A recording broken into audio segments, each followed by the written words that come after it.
Hello friends, welcome to my channel Tanaya lifestyle blog. আশা করি সবাই খুব ভালো আছেন, আমিও খুব ভালো আছি। আজকে এই ব্লগটাতে আপনাদের সঙ্গে আমি কিছু কথা শেয়ার করব এবং আমি দেখাবো যে কিভাবে এত গরমের মধ্যে একা একা সব কাজগুলো একা হাতে করছি। আমি মেয়েকে নিয়ে একা থাকি, তো তাই আমাকে সব কাজগুলো একাই করতে হয়। হাজব্যান্ডের সঙ্গে আমি থাকি না এবং শ্বশুরবাড়িতেও আমার থাকা হয় না।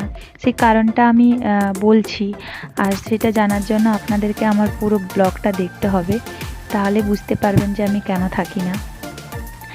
আজকে আমি সকালে 5টা থেকে উঠেছি, কারণ মর্নিং স্কুল এখন স্টার্ট হয়ে গেছে। মর্নিং বলতে 6টা 15 থেকে স্কুল স্টার্ট হয়ে গেছে, তো সেই জন্য সকাল সকাল উঠতে হচ্ছে। সকালে একটু উঠে গিয়ে ছাদে গেছিলাম, কি ভালো লাগে সকাল সকাল ছাদে গিয়ে ঘুরলে, মনটা খুব ফ্রেশ লাগে। তারপরে আমি তমাকে জাগাতে এসে যখন দেখি যে ব্রুনো এসে হাজির এবং তমাকে উঠোচ্ছে, তমা উঠে পড় খেলবি চল আমার সঙ্গে। তমাকে ও ডেকেই যাচ্ছে ওঠ ওঠ ওঠ, বাট তমা তো আর এখন খেলতে গেলে হবে না, যেহেতু স্কুল আছে।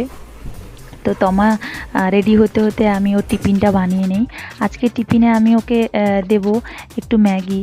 ও অনেক দিন থেকে জিদ ধরেছে মা একটু ম্যাগি করে দেবে, ম্যাগি করে দেবে, কারণ আমি ওকে একটু ম্যাগি কমই, মানে ফাস্ট ফুড একটু অ্যাভয়েড করি। আপনারা সবাই জানেন কি ফাস্ট ফুড তো ভালো নয় খাওয়া, আর তার জন্য দিই না। বাট অন্যান্যরা বাচ্চারা যখন নিয়ে আসে না, তখন আমার বাচ্চা দেখেও ওরও ইচ্ছে করে। যতই হোক বাচ্চা তো, তো অনেক দিন থেকে আমাকে বলছে মা প্লিজ করে দেবে করে দেবে। আমি বললাম ঠিক আছে আজকে করে দেবো। তো ম্যাগিটা শুধু তো খাওয়া ভালো নয়, কেন কি ওটা তো হেলদি নয়, তাই একটু ডিম আর একটু ভেজিটেবলসগুলো দিয়ে বানালাম। টিফিনটা রেডি হয়ে গেছে আমার, ওকে প্যাক করে দিলাম, জলের বোতলটাও দিয়ে দিলাম। এবারে ওর জন্য একটু ছাতু দিচ্ছি গুলে, কেন কি ও সকালে না কিছু খেতে চায় না জানেন। ও সকাল সকাল বলে আমার বমিটিং পাচ্ছে, আমাদেরও ইচ্ছা করে না, তাই ওই ছাতুটা একটু গুলে দিলে কি সকাল সকাল টাইমটাও বেঁচে যায় আর এনার্জিও থাকে আর তাড়াতাড়ি হয়ে যায়। এখন আমি স্কুলে ওকে ছাড়তে নিয়ে যাচ্ছি, আর আমি স্কুলে ওকে ছাড়তে যাই আর আনতে যাই। তো এখন সকাল সকাল স্কুলে ছেড়ে আমি ব্যাক করে আসছি, আর আমি বাড়িতে এসে দেখি যে ব্রুনো এসেছে আমার কাছে। তমা তো স্কুলে চলে গেছে, তো ওকে এখন আদর করতে হবে, ও খেলতে পায়নি। এখন ওকে আদর করে দিই একটু, তারপর কাজগুলো স্টার্ট করব। তো একের পর এক কাজগুলোকে আমাকে ঝটপট করে নিতে হবে, তার কারণ স্কুলে যেহেতু টাইমটা এখন এগিয়ে গেছে, মর্নিং স্কুল, তাই ছুটিটাও তাড়াতাড়ি হবে। তো সেই কারণে আমি যদি টাইম টু টাইম না করে নিই কাজগুলো না, তাহলে কিন্তু আমি ওকে আনতে যাওয়ার আগে আমার কাজগুলো কমপ্লিট হবে না। তো সেই জন্য একের পর এক আমি করছি, আপনারা থাকুন আমার সঙ্গে। আর এখন আমি ঝাড় দিচ্ছি, ব্রুনো দেখো সরছেই না।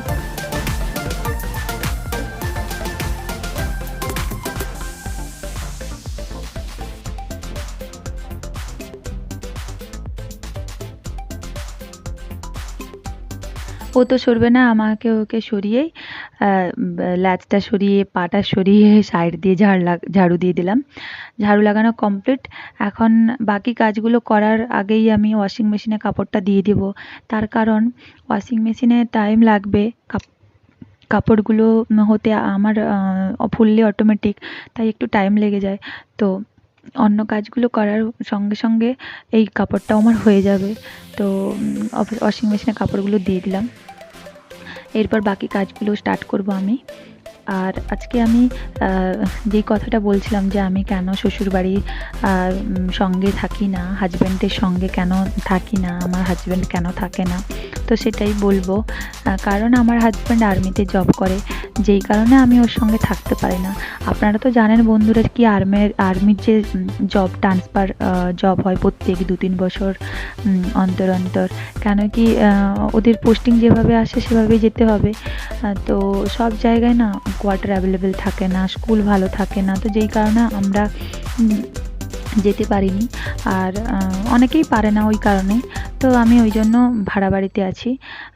ভাড়া বাড়িতে থাকার, শ্বশুরবাড়িতে না থাকার আরেকটা কারণ হচ্ছে লাস্ট পোস্টিং যখন আমার পাঞ্জাব ছিল, তো ওখানে না বেঙ্গলি তো ছিল না, তো ওখানকার তো স্টেটের পাঞ্জাবি ভাষা ছিল, তো আর হিন্দি ছিল। তো আমরা হিন্দিই দিয়েছিলাম মেয়েকে। তো মেয়ে ফার্স্ট ওখানেই ভর্তি হয়েছিল ইংলিশ মিডিয়াম একটা স্কুলে। তো ওখান থেকে যখন পোস্টিং শেষ হয়ে যখন আমরা আসলাম, তো এখানে যখন আসলাম ওয়েস্ট বেঙ্গলে, তো আমাদের ইংলিশ মিডিয়াম ছাড়া তো আর হিন্দি নেই। তাই আমাকে ইংলিশ মিডিয়াম স্কুলে পড়ানোর জন্য আমার শ্বশুরবাড়ির কাছে কোনো ইংলিশ মিডিয়াম স্কুল নেই ভালো। সেই সূত্রে শ্বশুরবাড়ি থেকে 2 ঘন্টা দূরে খড়গপুর আইআইটি মধ্যেই ডিএভি মডেল স্কুল, ওখানেই আমার মেয়ে পড়ে। সেই জন্যই আমি ভাড়া থাকি এখানে। আর আমার সঙ্গে আর কেউ থাকে না শ্বশুরবাড়ি, কারণ শ্বশুরমশাই মারা গেছেন। তো শ্বশুরমশাই মারা গেছেন আজকে আমার বিয়ের 1 বছর পর মারা গেছেন, তমা হওয়ার আগেই মারা গেছে।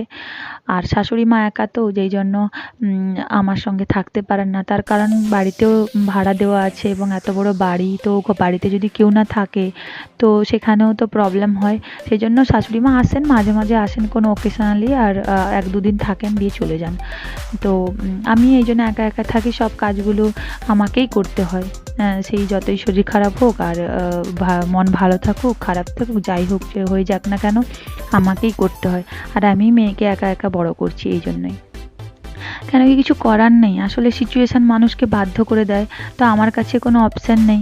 আমিও চেয়েছিলাম যে হাজব্যান্ডের সঙ্গে থাকবো, ফ্যামিলির সঙ্গে থাকবো, কিন্তু সেটা হতে পারেনি।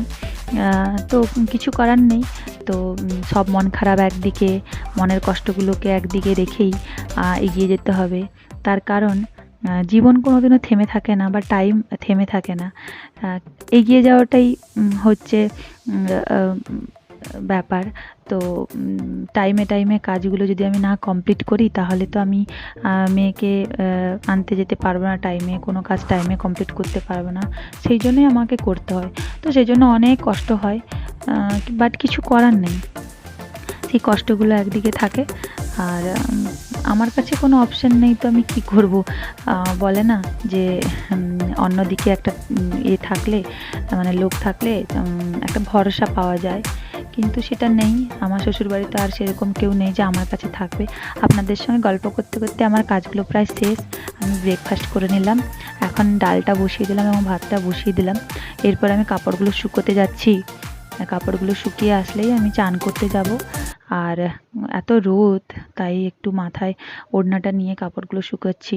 আর ছাদে ছাড়া নিচে না জায়গা নেই শুকানোর জন্য, তাই আমাকে ওই ছাদেই এসে শুকাতে হচ্ছে। তো কাপড়গুলো শুকিয়ে নিয়ে আমি যাব চান করতে। তার আগে আপনাদেরকে ফাইনাল আমার যে ঘরটার যে কাজ করেছি আমি, যেভাবে গুছিয়েছি, সেটা একবার দেখাবো। এখন চান করে নিয়ে চলে এসেছি আমি। তো আপনাদের পুজোটা সেরে নিচ্ছি।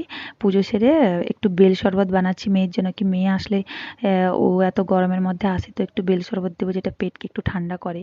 তো দেখি আপনাদেরকে দেখাই লুকটা কেমন হয়েছে বলুন।